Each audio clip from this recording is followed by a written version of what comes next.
नमस्कार दोस्तों, स्वागत है हमारे चैनल एआई तंशु पर, जहां आज हम बात करेंगे श्रीमद् भगवद गीता के तीसरे अध्याय कर्मयोग की, जो हमें सिखाता है कि कैसे कर्म को पूजा बनाकर जीवन में मुक्ति और शांति पाई जाए। तो तैयार हो जाइए एक ऐसी यात्रा के लिए जो आपके मन, आत्मा और जीवन को बदल देगी। अगर आपको आध्यात्मिकता, जीवन दर्शन और प्रेरणा पसंद है तो अभी सब्सक्राइब करें, लाइक करें और बेल आइकन दबाएं ताकि आप हमारे हर नए वीडियो से जुड़े रहें।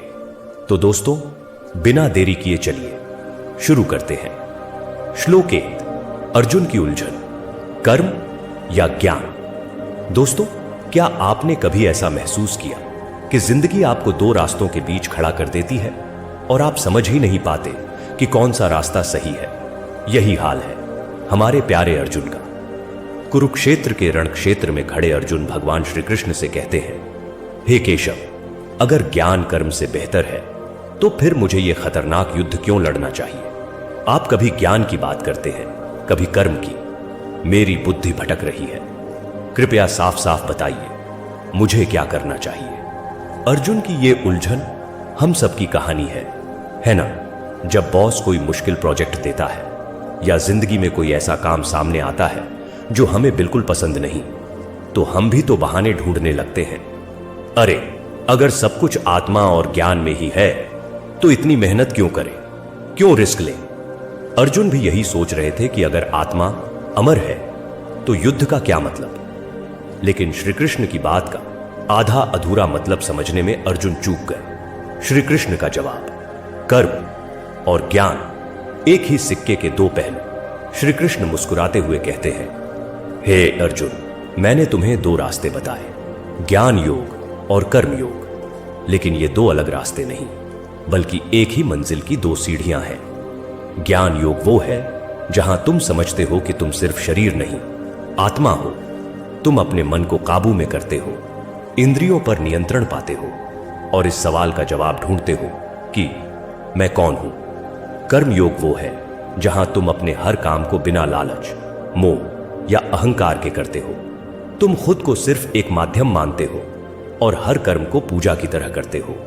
दोस्तों, इसे ऐसे समझिए, मान लीजिए आप एक स्टूडेंट हैं और आपको एग्जाम की तैयारी करनी है। ज्ञान योग कहता है, समझो कि तुम्हारा असली स्वरूप आत्मा है, पढ़ाई सिर्फ एक प्रक्रिया है। लेकिन कर्म योग कहता है, बिना रिजल्ट की चिंता किए पूरी मेहनत से पढ़ो, क्योंकि यही तुम्हारा कर्तव्य है। दोनों एक साथ चलते हैं। ज्ञान आपको दिशा देता है और कर्म आपको मंजिल तक पहुंचाता है। श्लोक 2, कर्म से भागना नहीं, उसे अपनाना है। श्री कृष्ण आगे कहते हैं, हे अर्जुन, कर्म से भागना समाधान नहीं। हर इंसान के अंदर पुरानी आदतें, इच्छाएं और संस्कार होते हैं जिन्हें संस्कृत में वासनाएं कहते हैं। ये वासनाएं हमें बार बार भटकाती हैं और इनसे छुटकारा सिर्फ एक तरीके से मिलता है, निस्वार्थ कर्म। सोचिए, आपका मन एक गंदा तालाब है जिसमें कीचड़ जमा है। अगर आप उस तालाब को साफ करना चाहते हैं तो क्या करेंगे?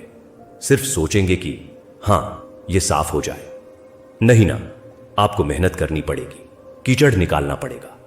वैसे ही मन को साफ करने के लिए कर्म करना पड़ता है, लेकिन बिना स्वार्थ के। जैसे अगर आप किसी गरीब की मदद करते हो बिना यह सोचे कि मुझे क्या मिलेगा, तो आपका मन धीरे धीरे शुद्ध होने लगता है और जब मन शुद्ध होता है तभी असली ज्ञान अंदर आता है। श्लोक 3, कर्म करना आत्मा का स्वभाव है। श्री कृष्ण अर्जुन को समझाते हैं, इस संसार में कोई भी इंसान एक पल के लिए भी बिना कर्म किए नहीं रह सकता। प्रकृति ने हर आत्मा को ऐसे गुण दिए हैं जो उसे हमेशा कुछ न कुछ करने के लिए मजबूर करते हैं। अगर आप बाहर से कुछ न भी करें तो भी आपका मन सोच रहा होता है, बुद्धि काम कर रही होती है, यानी कर्म तो हो ही रहा है। प्रकृति के 3 गुण, सत्व पवित्रता, रजस उत्साह और तमस आलस्य, हर इंसान को प्रभावित करते हैं। सत्व हमें शांति और ज्ञान की ओर ले जाता है, जबकि रजस और तमस हमें लालच, मोह और अज्ञान में फंसाते हैं। दोस्तों, कभी ऐसा हुआ कि आप सुबह उठकर सोचते हैं, आज कुछ नहीं करूंगा, बस आराम। लेकिन क्या होता है? आपका मन बेचैन हो जाता है, सोशल मीडिया स्क्रॉल करने लगते हो या फिर बेकार की चिंताओं में खो जाते हो। यानी कुछ न करना भी एक तरह का कर्म है और उसका फल भी मिलता है। श्री कृष्ण कहते हैं, कर्म से भागने की बजाय उसे सही दिशा दो। बिना स्वार्थ, बिना अहंकार के कर्म करो, यही कर्मयोग है। श्लोक 4, कर्म को यज्ञ बनाओ। श्री कृष्ण कहते हैं, हे अर्जुन, अपने हर कर्म को यज्ञ की तरह करो। यज्ञ का मतलब सिर्फ हवन करना नहीं, बल्कि ऐसा कर्म जो बिना स्वार्थ, बिना अहंकार के, सिर्फ सृष्टि के कल्याण के लिए हो। जैसे सूरज बिना कुछ मांगे रोशनी देता है, नदियां बिना भेदभाव के बहती हैं, वैसे ही हमें भी अपने कर्म निस्वार्थ भाव से करने चाहिए। जब हम बिना उम्मीद के किसी की मदद करते हैं तो वो कर्म यज्ञ बन जाता है और यही यज्ञ हमें परमात्मा से जोड़ता है। कल्पना कीजिए, आप एक ऑफिस में काम करते हैं। अगर आप सिर्फ प्रमोशन या सैलरी बढ़ाने के लिए मेहनत करते हैं तो वो कर्म आपको बांधता है। लेकिन अगर आप अपने काम को इस भाव से करते हैं कि मेरी मेहनत से मेरी टीम, मेरा संगठन और समाज बेहतर होगा, तो वही कर्म आपकी आत्मा को मुक्त करता है। श्लोक 5, यज्ञ का चक्र और जीवन का संतुलन श्री कृष्ण बताते हैं। इस दुनिया में सब कुछ एक चक्र से चलता है। अन्न वर्षा से आता है, वर्षा यज्ञ से, और यज्ञ निस्वार्थ कर्म से। जो इस चक्र का हिस्सा बनता है वही सच्चा योगी है। जो सिर्फ अपने लिए जीता है वह इस सृष्टि का चोर है, क्योंकि वह लेता तो सब कुछ है लेकिन देता कुछ नहीं। लेकिन जो अपने कर्मों को यज्ञ बनाता है वह न सिर्फ खुद को मुक्त करता है बल्कि दुनिया को भी बेहतर बनाता है। एक बार एक किसान था जो अपने खेतों में मेहनत करता था, लेकिन फसल का कुछ हिस्सा गरीबों को मुफ्त में दे देता था। लोग उससे कहते, तुम इतना क्यों बांटते हो? वो मुस्कुराकर कहता, प्रकृति ने मुझे अन्न दिया तो मेरा कर्तव्य है कि मैं भी कुछ लौटाऊं। उसकी ये निस्वार्थ भावना ही उसका यज्ञ थी और उसका जीवन शांति और संतुष्टि से भरा था। श्लोक 6-8, कर्म और नेतृत्व। श्री कृष्ण कहते हैं, हे अर्जुन, मैं खुद भगवान होकर भी कर्म करता हूं ताकि लोग मेरे उदाहरण से प्रेरणा लें। अगर मैं कर्म छोड़ दूं तो लोग आलसी हो जाएंगे और सृष्टि का संतुलन बिगड़ जाएगा। एक सच्चा लीडर वही है जो अपने कर्मों से दूसरों को प्रेरित करता है। चाहे आप एक स्टूडेंट हो, कर्मचारी हो या परिवार के मुखिया, आपके कर्म दूसरों के लिए मिसाल बनते हैं। सोचिए, अगर एक टीचर क्लास में मेहनत नहीं करता तो स्टूडेंट्स भी लापरवाह हो जाएंगे।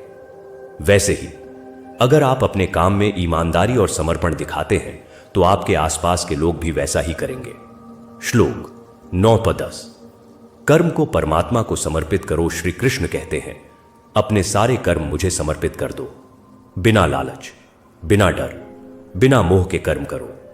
जो ऐसा करता है वह कर्मों के बंधन से मुक्त हो जाता है।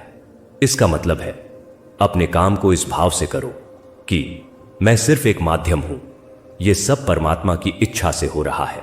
जब आप इस भावना से काम करते हैं तो न तो सफलता का घमंड होता है, न ही असफलता का दुख।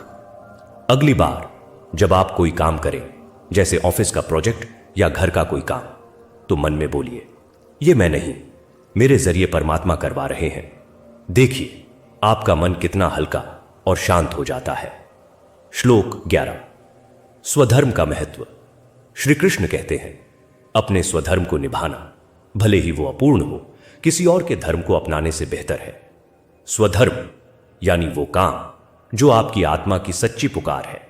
उदाहरण के लिए, अगर आपका मन पेंटिंग में है लेकिन आप सिर्फ इसलिए इंजीनियरिंग कर रहे हैं क्योंकि वो सुरक्षित कैद है, तो आप अपनी आत्मा को दबा रहे हैं।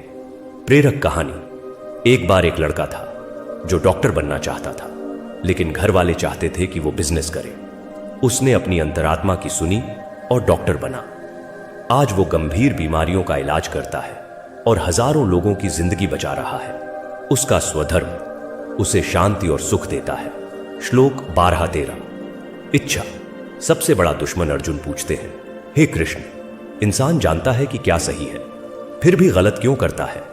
श्री कृष्ण जवाब देते हैं, इच्छा, ये इच्छा ही तुम्हारा सबसे बड़ा दुश्मन है। ये रजोगुण से पैदा होती है और तुम्हारे विवेक को ढक देती है। इच्छा कैसे काम करती है? पहले मन में आकर्षण जागता है, फिर लालच बढ़ता है। अगर इच्छा पूरी नहीं होती तो गुस्सा आता है और गुस्सा आपका विवेक नष्ट कर देता है। समाधान, अपनी इंद्रियों को काबू में रखो। ध्यान, मेडिटेशन और आत्म जागरूकता से इच्छाओं को नियंत्रित करो।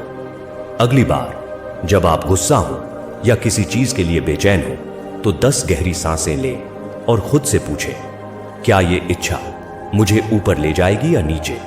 ये छोटा सा अभ्यास आपके मन को शांत करेगा। दोस्तों, कर्म योग हमें सिखाता है कि जीवन का हर पल एक यज्ञ है। अपने कर्मों को निस्वार्थ भाव से करो, उन्हें परमात्मा को समर्पित करो और अपने स्वधर्म को अपनाओ। यही वो रास्ता है जो आपको बंधनों से मुक्त करेगा और आत्मिक शांति देगा। तो आज से एक संकल्प लीजिए, मैं अपने कर्मों को पूजा बनाऊंगा। मैं बिना लालच और अहंकार के काम करूंगा। अगर आपको ये वीडियो पसंद आया तो लाइक करें, अपने दोस्तों और परिवार के साथ शेयर करें और हमारे चैनल को सब्सक्राइब करना न भूलें। कमेंट में बताइए कि कर्म योग का कौन सा हिस्सा आपको सबसे ज्यादा प्रेरित करता है। अगले वीडियो में हम बात करेंगे गीता के अगले अध्याय की। तब तक कर्म करते रहिए, प्रेम बांटते रहिए और मुस्कुराते रहिए। जय हिंद, जय भारत।